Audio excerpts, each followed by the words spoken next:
créer un demi-litre de solution, vous aurez besoin d'une spatule, de glycérine ou glycérol, vendu en grande surface et en parapharmacie pour environ 2 € les 60 ml, de peroxyde d'hydrogène à 3%, plus communément appelé eau oxygénée stabilisée à 10 volumes, vendu en grande surface, pharmacie et parapharmacie à environ 2 € les 200 ml, ainsi que d'alcool modifié, ou appelé éthanol à 96%, pour application cutanée à 500 ml, vendu en pharmacie pour environ 4,50 €.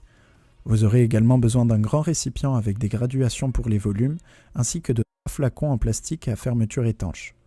Éventuellement une petite cuillère ainsi qu'une cuillère à soupe pour le dosage, ou d'une pipette jaugée ou graduée vendue à l'unité à 50 centimes en pharmacie, d'un entonnoir, ainsi que d'eau distillée ou d'eau bouillie que vous aurez préalablement laissé refroidir. Étant donné que nous allons manipuler de l'éthanol qui est extrêmement inflammable, avant de commencer, assurez-vous d'être éloigné de toute source de chaleur, flamme nue ou de cigarette allumée. À l'aide des graduations de volume sur votre récipient, versez les 400 premiers millilitres d'éthanol. Il manquera ensuite 17 ml à rajouter soit avec les cuillères, soit à l'aide de la pipette si vous en avez acheté une.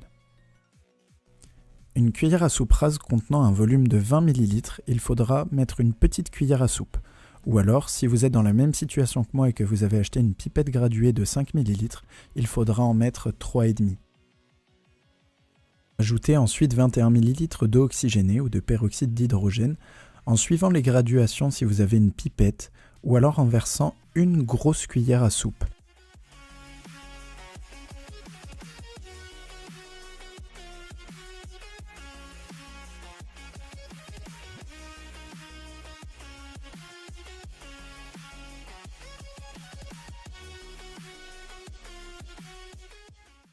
Enfin, rajoutez 7 ml de glycérine ou de glycérol. Si vous le faites à l'aide d'une cuillère à café, il faudra en verser environ 1,5. Si vous le faites avec la pipette, continuez à suivre les graduations. Enfin, pour finir, complétez jusqu'à 500 ml avec de l'eau distillée et mélangez bien.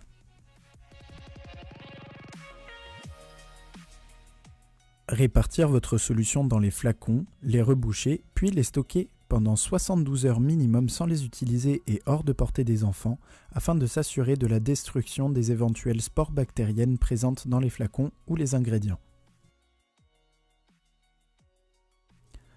En temps normal, d'après la recette de l'OMS, un professionnel qui réaliserait cette solution devrait, à l'issue des 3 jours, mesurer le taux d'alcool présent dans le gel à l'aide d'un alcomètre.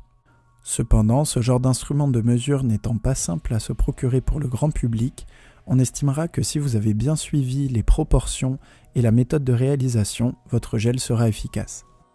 Enfin, pour que le lavage des mains au gel soit d'efficacité optimale, il doit se faire sur des mains sèches, en évitant l'application sur des plaies ou des muqueuses, en frottant pendant 15 à 30 secondes. Le lavage au gel ne doit pas remplacer un lavage à l'eau, mais se faire en complément lorsque ce dernier n'est pas possible. En effet, chacun des 2 types de lavage a son lot d'avantages et d'inconvénients.